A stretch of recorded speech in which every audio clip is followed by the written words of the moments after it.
Hi, I'm a content creator. And do you know what I hate with every fiber of my being? Content. So I started making content in September 2011. At the time, I was doing parody music videos and bad comedy sketches and vlogs about how interesting my life was as a 17-year-old boy living with his mum. Do you know how many subscribers that got me over the first 8 months of me doing that? 149 subs. But it didn't matter because I loved doing it. Remember that, it's important. So May 2012 rolls around and I decided I'm done with that cookie cutter stuff. I want to make Caddicarus, whatever that is, that's my channel name, a web show, a retro video game review analysis show where I try to also be funny at the same time. And I guess it did decent enough where that eventually grew into a career, and many things happened year after year because of that. I was able to move out from my parents' place and get my first flat at 19 years old. I was getting invited as a guest to conventions all the time. I had my first viral video in 2014, and I met my now fiance and her 3 kids, and then we started a life together. I got a house with them, and we moved house again with all of those guys together. The videos that I was making as well in terms of frequency, what started as a show that I would get done whenever was possible became a bi-weekly show, and then a weekly show. And then at one point, there were 2 videos a week going up, and then 3 videos a week going up. And then my fiance would be working on extra videos for our Patreon subscribers who are donating money directly to support my channel. So 4 videos a week at one point. And all of that led to December 2019, where at 700,000 subscribers, the channel was dead and I was looking for work. And that's fine. That's totally fine. I had come to terms that my spotlight was over. You know, nothing lasts forever. I'm not above regular 9-to-5 work. It's how I began, and I'm sure a lot of people here began as well. It's totally fine. No more making online things for me. So how am I on a TEDx presentation talking about how I make things online? Well, in 2020, I decided that if the channel was dead anyway, I was going to go out with a bang. But what does a bang mean for me? What it meant was I was going to take my main show that got me where I was, the Caddicarus show, and I was going to do it stripping back all the review elements and the analysis and the journalistic language. You know, my ego had grown and my opinion apparently meant a lot, I guess. And I was just trying to get rid of all of the pretentiousness, the pretense, sorry. I was going to do what I had wanted to do for years prior, but I was too scared to, for fear of losing what I had built when my channel was already declining in the mid-2010s. I was going to do this video on all of my own terms. I had nothing left to lose. I was going to risk it all. Long story short, that single video in 2020 was the best single video I had uploaded in terms of performance for years. And then, you know, final video, curtain call. That's cool, that's good. Then the ad revenue check came in, and I thought, I could do that again. So I did.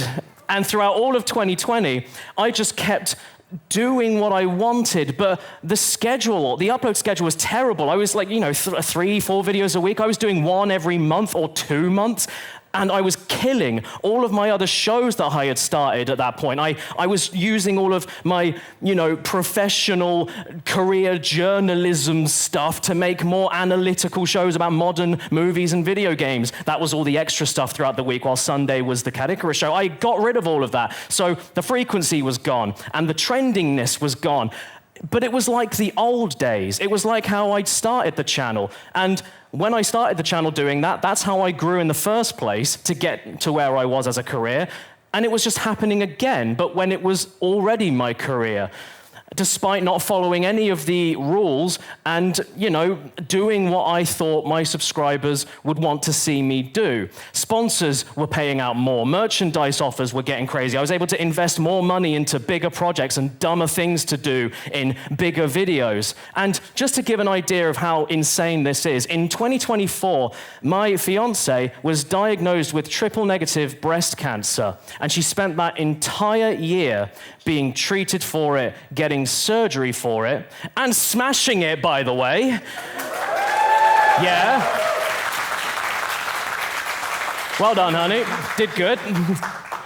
And despite that going on, I'm sure you can imagine the time and the mental drain, the stress that would take on not just an individual or a couple, but an entire family, especially when you're trying to still create things and bring money in. You've got to support everybody at the end of the day. With that being said, though, it still made no sense to me how during that year, I still made 10 times more money than any single year from 2014 to 2022, despite uploading 2 videos per year.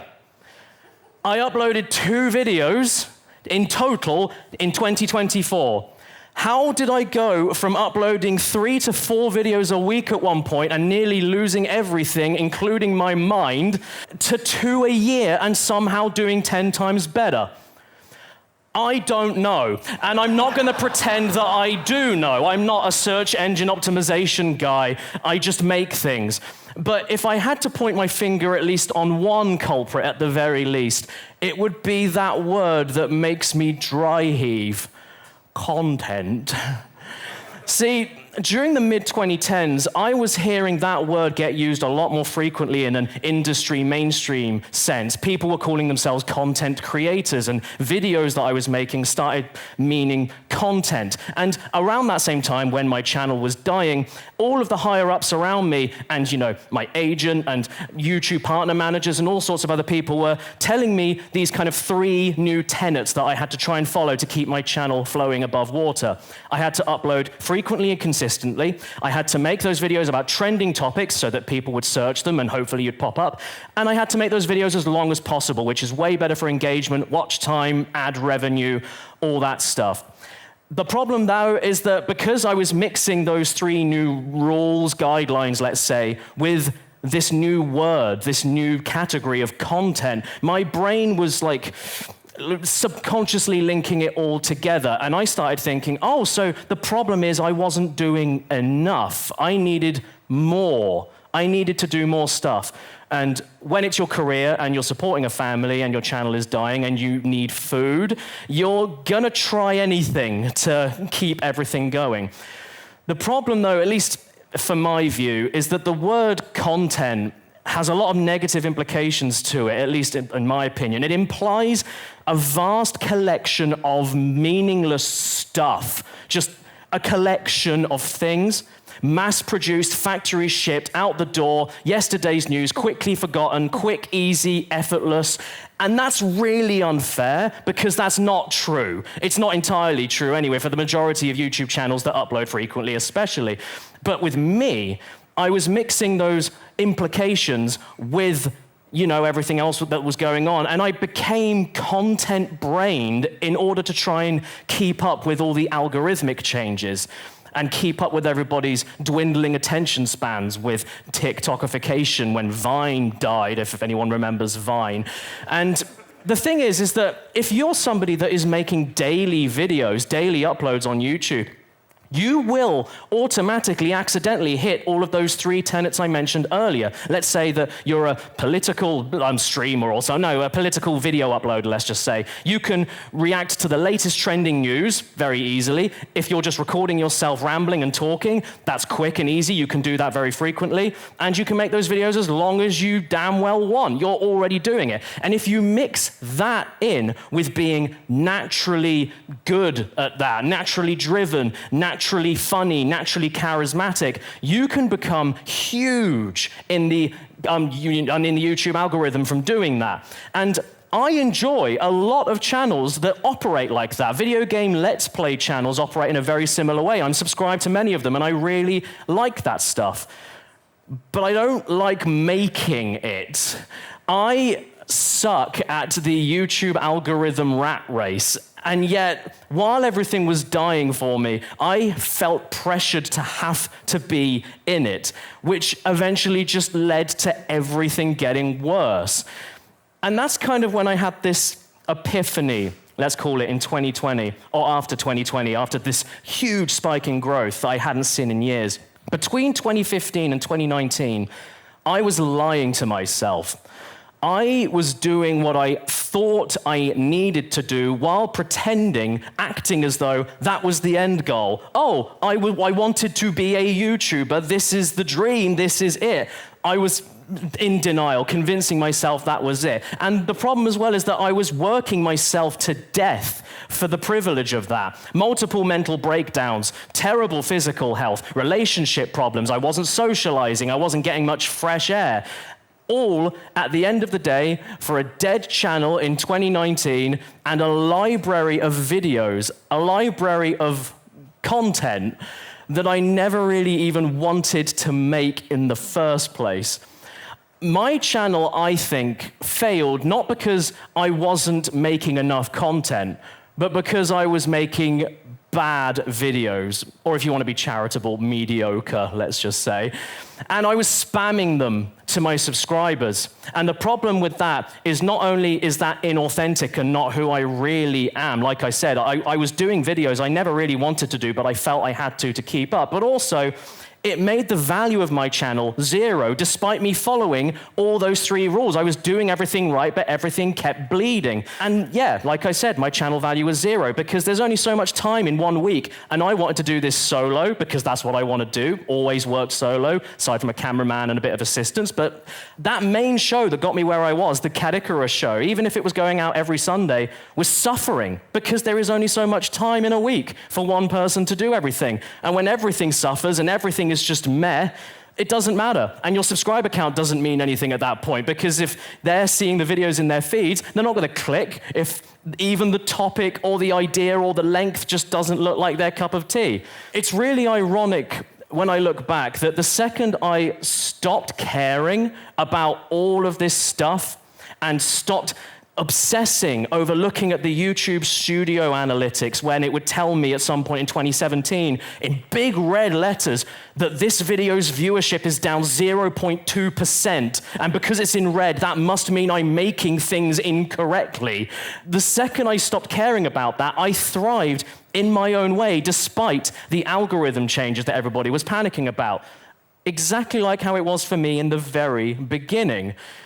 If you create what you want to create from the outset with anything in life, it should hopefully lead to you being naturally better at doing it with refinement over time, of course, which should hopefully lead to more, people watching what you want to do, which then will lead to more opportunities, sponsor payouts, value, as I was saying. It will hopefully lead to more success. Build it, and they will come. And even then, success is not a guarantee whatsoever. So if you're going to do anything creative at all, anywhere, you might as well enjoy it, right? While you're doing it, for the ride. If you're someone that plays video games and you love the idea of playing a 200-hour action RPG, do you finish that game and think to yourself, oh yeah, that was a fun time? Or do you think, I'm stressed and I want to die and I haven't made this into a career and where's my money? But it's a hobby. And that's how you should look at creating anything, because you enjoy doing it. And this is why I don't do daily TikTok videos or Instagram reels or anything like that, because I don't want to. I'm going to do what I want in my way, on my terms. And despite everyone around me telling me my potential for growth and potential for viewership and brand opportunities, especially on TikTok with my sense of humor, I don't want to do it, so why should I? It doesn't matter. I don't want to do it. And if I don't want to do it, it will be obvious. It will come out worse, and then none of that will matter anyway. I won't grow because it will be obviously worse. The definition of the word content is now so vast and vague, it can mean anything from a meticulously scripted 4-hour video essay to AI slop generated by a robot every 20 minutes. And when you're looking at YouTube's press site in particular, you can go on it right now, it boasts in big letters that they get 20 million uploads on that website a day. What you need to ask yourself, if you want to go down YouTube specifically, what you need to ask yourself is, do you want to make something and hope that it works? Or do you want to just get into this to directly compete with 20 million uploads every day? You'll hear this phrase a lot, especially working in YouTube or Twitch or anything like that. Content is king. The problem is, at least my perspective, I've never heard another creator say that, and this is just me. I've only ever heard businesses say that. I've only ever heard, brands say that. And if you want to go into content creation to do that, you can. That's fine. Good for you. That's great. But content is king, to me, just sounds like if brands and businesses are saying it, money. Money means more means content, content means money. And I'm not against the identifier of content creator or content as a concept. Don't worry, like I have it written on my name badges all the time, and if someone wants to call me that, it's an industry term. I'm hamming it up, obviously. But I am I am against normalizing such a soulless word to describe something inherently human, inherently creative, and making it an umbrella term that implies everything, especially on YouTube, is a one-size-fits-all solution, which it isn't. It's not realistic, and it ignores luck as well. No one talks about luck in How to Become a YouTuber books or anything like that. It promotes an unhealthy lifestyle, an unhealthy body, unhealthy mind, and ultimately, unhealthy creations. Personally, I wasn't making content, I was making vomtent. Whatever you want to do in life, though, creatively, whether you want to call it content or art, it doesn't matter, ultimately. That's my point. It doesn't matter how quick you can get that stuff done or how viral or trendy it is. My point I want to make, what I want to promote is creativity above all and being authentic and true to yourself above all, which you can apply to all aspects of life. And if you manage to hit those YouTube hints, those 3 tenets, that's a bonus. Great, keep it going. But it's okay if you don't fit the mold. It's okay if you do fit the mold. I carved my own mold, and I'm better for it. You don't have to feel like this way. If you make what you want to make and it works, then it might not work, sure, but either way, you'll be happier, healthier, and make better videos. And just speaking from myself as someone that did lose everything, you've only really got you at the end of the day when you've lost a career or a family member or anything else like that. At the end of the day, if you want to creatively express yourself, all you have left is you. So I guess all I can really say at the end of all of this is don't broadcast content. Do what YouTube themselves said themselves in 2005 when the website launched. Broadcast yourself. Now, if you don't mind, I have been here long enough and I need to go home and make some more content.